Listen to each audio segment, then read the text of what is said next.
Good morning, student. We are just continuing our previous chapter, Money and Banking, and today we are going to discuss credit control policy of RBI. Student, earlier we discussed that the main function of RBI is just to control credit. ठीक है, मतलब RBI का जो main function होता है वो यही होता है कि हमारी इकोनॉमी में जितना भी क्रेडिट है, मीन्स जो भी मनी का रोटेशन वगैरह है उन सबको, या मनी का जो मैनेजमेंट है, सिंपल से शब्दों में अपन ये बोल सकते हैं, तो ये ड्यूटी किसकी होती है? आरबीआई की। तो आज अपन यही पढ़ते हैं कि कैसे क्रेडिट कंट्रोल करता है आरबीआई, प्लस जो इम्पॉर्टेंट टर्म्स होते हैं उसके बारे में हम स्टडी करते हैं। So here you can see कि यहाँ पे दो टाइप के इंस्ट्रूमेंट्स यूज़ करता है RBI. One is qualitative instrument, next one is quantitative instrument. मतलब क्वालिटेटिव के अंदर हम कुछ वर्ड्स पढ़ेंगे, कुछ वर्ड्स का मीनिंग देखेंगे, और क्वालिटेटिव स्टेटमेंट के अंदर हम देखेंगे कि कैसे मैनेजमेंट होता है। बेसिकली यही है। तो क्वांटिटेटिव स्टेटमेंट्स मीन्स या इंस्ट्रूमेंट्स के अंदर आता है रेपो रेट बैंक डिसाइड करता है, उसके थ्रू मनी का कंट्रोल करता है। रिवर्स रेपो के थ्रू मनी का कंट्रोल करता है। बैंक रेट को इंक्रीज या डिक्रीज कर सकता है। सीआरआर को इंक्रीज या डिक्रीज कर सकता है, या और एसएलआर को इंक्रीज और डिक्रीज। मीन्स ये सारी जो रेट्स होती है, इन रेट्स के बेसिस पर ही हमारा जो आरबीआई है वो डिसीजन मेकिंग करता है, या मनी का फ्लो या रोटेशन जो हम बोल सकते हैं सिंपल वर्ड्स में, क्रेडिट का कंट्रोल आरबीआई करता है। स्टूडेंट, आपने एक इंपॉर्टेंट वर्ड सुना, अभी टर्म आप जो सुन रहे होंगे वो होगा सीआरआर, कि आरबीआई ने सीआरआर रेट को चेंज किया है। ठीक है, तो यही रेट्स के बारे में हम डिटेल में पढ़ेंगे। तो लेट्स डिस्कस देम। तो first we are talking about the repo rate. Repo rate क्या होता है? तो repo rate means a rate of interest. Repo rate जो होती है वो एक तरीके का इंटरेस्ट रेट होता है, ठीक है, which is fixed by the RBI. जब आरबीआई लैंड करता है कमर्शियल बैंक्स को money, means whenever RBI lends money to commercial bank have to pay some interest to them. ठीक है, तो that particular interest rate would be known as repo rate. ठीक है, RBI जब भी कमर्शियल बैंक को lending देता है और लेंडिंग के बिहाफ में कमर्शियल बैंक जो भी इंटरेस्ट पे करते हैं उसका रेट जो होता है it would be known as repo rate. उसको अपन क्या बोलते हैं? रेपो रेट बोलते हैं। Next is reverse repo. ठीक है, रिवर्स रेपो क्या होता है? तो रेपो रेट का जस्ट अपोजिट। यहाँ पे हमने देखा that RBI is lending money to commercial bank, but in case of reverse repo commercial bank would save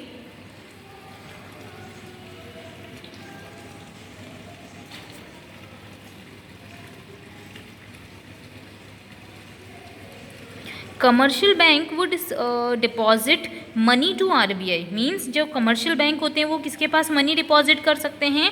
RBI के पास मनी डिपॉजिट कर सकते हैं। ठीक है, तो जब वो मनी डिपॉजिट करते हैं तो उस चीज़ पे उनको जो भी इंटरेस्ट मिलता है it would be known as reverse repo. Simple सी बात है, आरबीआई के पास हम गए, हम कमर्शियल बैंक है, ठीक है, तो आरबीआई के पास अगर कमर्शियल बैंक पैसे लेने के लिए जाएगा और आरबीआई कमर्शियल बैंक को पैसे देगा तो commercial bank have to pay some interest to RBI. That interest rate would be known as repo rate. और अपोजिट कर देते हैं, means whenever commercial bank deposits money to RBI, जब भी कमर्शियल बैंक कोई मनी डिपॉजिट करता है RBI के ऊपर तो उस पर जो इंटरेस्ट मिलता है उसको अपन क्या बोलते हैं? Reverse repo. जैसे हम अर्लियर पढ़ चुके थे कि आरबीआई जो होता है it would be bankers to all other bank.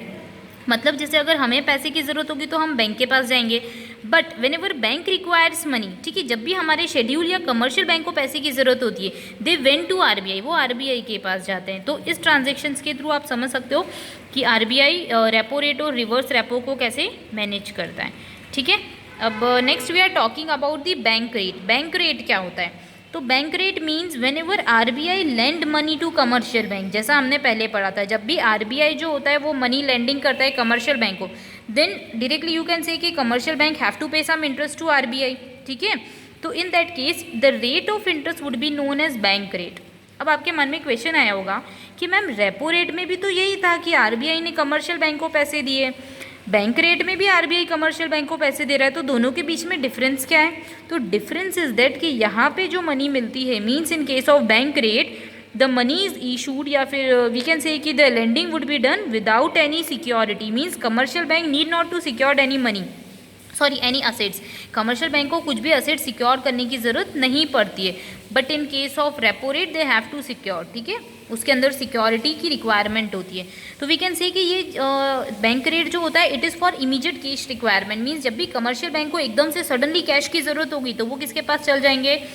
RBI के पास, और उस टाइम पे जब बैंक लेगा मनी देगा, उस केस के अंदर क्या हो जाएगा, हम बैंक रेट को फॉलो करेंगे। आपको आई होप समझ में आ गई होगी ये चीज़ कि बैंक रेट और रेपो रेट में क्या डिफरेंस है। रेपो रेट के अंदर कोई कोलेटरल सिक्योरिटी नहीं रिक्वायर्ड होती है, बट बैंक रेट में रिक्वायर्ड होती है। ओके, जैसे सेम केस में हम बात कर सकते हैं, जैसे अगर हम पर्सनल लोन लेते हैं तो बैंक के पास कुछ ना कुछ एसेट्स हमको रखना पड़ता है, बट दूसरे कुछ अगर हम अदर पर्पस के लिए या फिर अगर हम गारंटी का काम करते हैं, गारंटी के बेसिस पे लोन लेते हैं, तो उसमें हमें कुछ नहीं रखना पड़ता, कुछ फिजिकली एसेट्स नहीं रखना पड़ता। Same it is for immediate requirement of cash. Commercial bank की कैश की रिक्वायरमेंट इमीडिएट होती है, उसके लिए होता है, और ये नॉर्मल कोर्स ऑफ एक्शन में।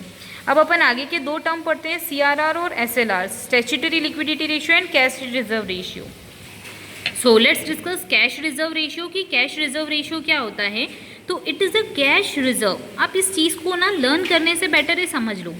कैश रिजर्व रेशियो मतलब कि आपको कोई चीज़ कैश की फॉर्म में रखनी पड़ेगी।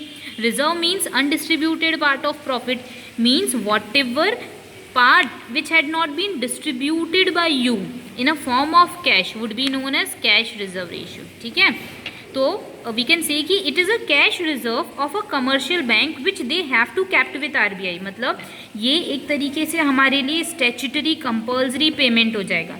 ठीक है, जब हम कमर्शियल बैंक वाले लोग या कमर्शियल बैंक जो आरबीआई के पास रखने वाले हैं, ठीक है, मीन्स कमर्शियल बैंक जाते हैं किसके पास, आरबीआई के पास, and it is mandatory, it is compulsory कि whatever would be your net term and demand liability. मतलब कमर्शियल बैंक की जितनी भी लाइबिलिटी होगा उसका कुछ परसेंट उन्हें किसके पास रखना पड़ेगा, आरबीआई के पास।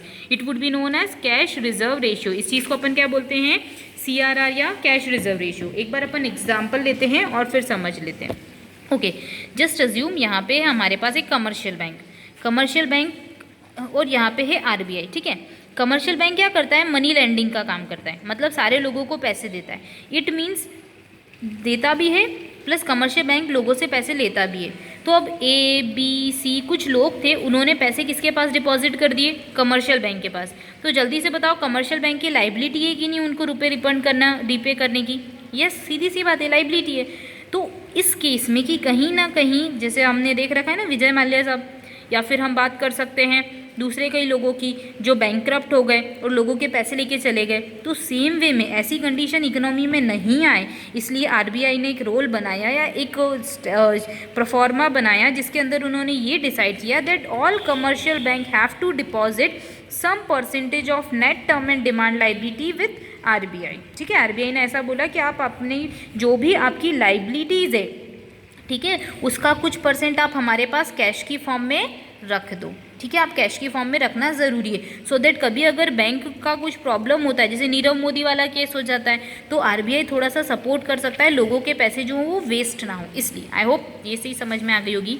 एंड नाउ लेट्स डिस्कस कि SLR क्या होता है। SLR means statutory liquidity ratio. Statutory means compulsory. Statutory word का मैं पहले भी मीनिंग बताया था जब मैंने कंपनी पढ़ाया था आपको। ठीक है, तो स्टैट्यूटरी मीन्स कंपल्सरी जो गवर्नमेंट ने फिक्स, गवर्नमेंट नहीं, आरबीआई ने फिक्स कर रखा है that all commercial bank have to kept with them only, उनको अपने पास ही रखना पड़ता है। Means all commercial bank shall held in a liquid form some amount of their deposit. जैसे अभी हमने बात की थी कि ABC गए कमर्शियल बैंक के पास, ठीक है, अब उनके पास आ जाता है क्या, डिपॉजिट्स। बैंक के पास हम डिपॉजिट करते हैं, तो बैंक के पास हम डिपॉजिट करते हैं मतलब हम हमारे पैसे किसको दे रहे हैं, बैंक को दे रहे हैं। ठीक है, तो अब बैंक के पास वो जो भी पैसे होते हैं उसका कुछ percent bank have to kept with them in form of cash या फिर गोल्ड, सो दैट वो इजीली कन्वर्ट हो सके। ठीक है, इसलिए हमने क्या बोला, SLR को क्रिएट किया। Statutory liquidity ratio means it is a percentage of total deposits which bank या फिर commercial bank have to kept with them in form of cash, gold, securities etcetera. किसी भी फॉर्म में वो हो सकता है, कैश की फॉर्म में भी हो सकता है, गोल्ड की फॉर्म में भी हो सकता है, सिक्योरिटीज़ की फॉर्म में भी हो सकता है। अब आप सोचो कि गवर्नमेंट ने SLR फिक्स क्यों करा होगा। जैसे CRR फिक्स करने का रीज़न है कि कोई बैंकक्रप्ट हो जाए या मनी का मैनिपुलेशन ना हो, तो SLR रखने का मेन मकसद ये होता है कि अगर हम हमारे सारे पैसे बैंक के पास रख दें, मान लो आपके पास 1 लाख रुपए आपने बैंक के पास डिपॉजिट कर दिए, अब नेक्स्ट डे आपको अर्जेंट काम होता है और आपको चाहिए होते हैं 20,000 रुपीज़। अब बैंक आपके पैसे को ये सेफ नहीं रखता है। अभी हम जब पढ़ेंगे ना मनी क्रिएशन की बैंक काम क्या करता है, उसमें आपको समझ में आएगा कि SLR क्या रोल प्ले करता है। तो बैंक अपने पास कुछ पैसे कैश की फॉर्म में रखता है और अदर अमाउंट को वो इन्वेस्ट कर देता है। ओके, अब अपन देखते हैं क्रेडिट क्रिएशन, बैंक कैसे मनी का रोटेशन करते हैं जो भी आप बैंक में डिपॉजिट करते हो उसका। ओके, तो अब देख लेते हैं क्रेडिट क्रिएशंस बाय बैंक, मतलब बैंक कैसे क्रेडिट क्रिएट करता है। तो जस्ट टेक एन एग्जांपल, हम एक कमर्शियल बैंक का और एक पर्सन का एग्जांपल लिख रहे हैं। There is a person named A, he deposited ₹20,000 in a bank. Just assume A एक डिपॉजिटर है और उसने बैंक में जाके कितने रुपए डिपॉजिट कर दिए, 20,000। अब बैंक क्या करेगा, कोई उसके पैसे अपने पास नहीं रखेगा, बैंक इसके बनाएगा दो पार्ट्स, ठीक है। One is 20% and next one is 80%। मतलब ये गवर्नमेंट का लीगल रेशो, SLR की फॉर्म में, स्टैट्यूटरी लिक्विडिटी रेशो। तो बैंक क्या करेगा, जो भी उसके पास डिपॉजिट आया उसका 20% बैंक अपने पास रखेगा। ये जो 4,000 है बैंक अपने पास हमेशा रखता है कि चलो ठीक है आपने 20,000 दिए, हम 20% यानी 4,000 अपने पास रखते हैं। बाकी बचे कितने पैसे, 80%, मतलब 16,000। ये 16,000 में बैंक के पास राइट होता है कि बैंक किसी को भी लैंड कर सकता है, ठीक है, समझ में आ गया। बैंक एक रेशो फिक्स करता है, बैंक का रेशो वो फिक्स करने की रिस्पॉन्सिबिलिटी किसकी है, RBI की, ठीक है। तो RBI ने बोला कि आप 20% अमाउंट को अपने पास रखो, प्लस जो भी एक्स्ट्रा पैसे 80% बचता है वो आप डिस्पर्स कर दो। तो अब बैंक ने क्या करा, बैंक के पास पड़े थे 16,000 रुपीज़। अब जस्ट अज्यूम बी नाम का पर्सन गया और उसने बोला कि बैंक मुझे लोन चाहिए, ठीक है। तो बैंक ने बोला चलो ठीक है। आपको हमेशा पता होगा कि बैंक कभी भी ना जब लोन देता है तो सारे पैसे एक साथ डिस्पर्स नहीं करता। अगर आप जाओगे 1 लाख रुपीज़ का लोन लेने तो बैंक आपको 80 से 70% ही पेमेंट करेगा, बाकी पेमेंट थोड़े टाइम के बाद करेगा ना। तो बैंक यही करता है कि अगर बोरोवर गया बैंक के पास तो बैंक ये 16,000 रुपीज़ किसको कर देगा, किसी और पर्सन को लेट कर देगा या किसी और पर्सन को दे देगा। और बैंक बोलेगा कि आप आपका बैंक का एक अकाउंट ओपन करो। तो बैंक अकाउंट में कितने रुपये हो जाएंगे, 16,000। अब वापस 16,000 का केस, वापस बैंक के पास कितने रुपए हो गए, 16,000। अब फिर बैंक इसमें बनाएगा 20% और 80% का लॉजिक। 20% बैंक अपने पास रखेगा, मतलब 3,200 रुपीज़ बैंक अपने पास रखेगा और बाकी जो मनी है उसको फर्दर क्या कर देगा, रोटेट कर देगा। समझ में आ गया, ठीक है। तो ये 20% और 80% का यही लॉजिक होता है, ठीक है। तो ये सिंपल सा कॉन्सेप्ट है, बस एग्जाम्पल आपको समझाया है ताकि आपको SLR का मीनिंग समझ में आ जाए। ओके, तो आज हमारा चैप्टर जो है वो कंप्लीट हो जाता है।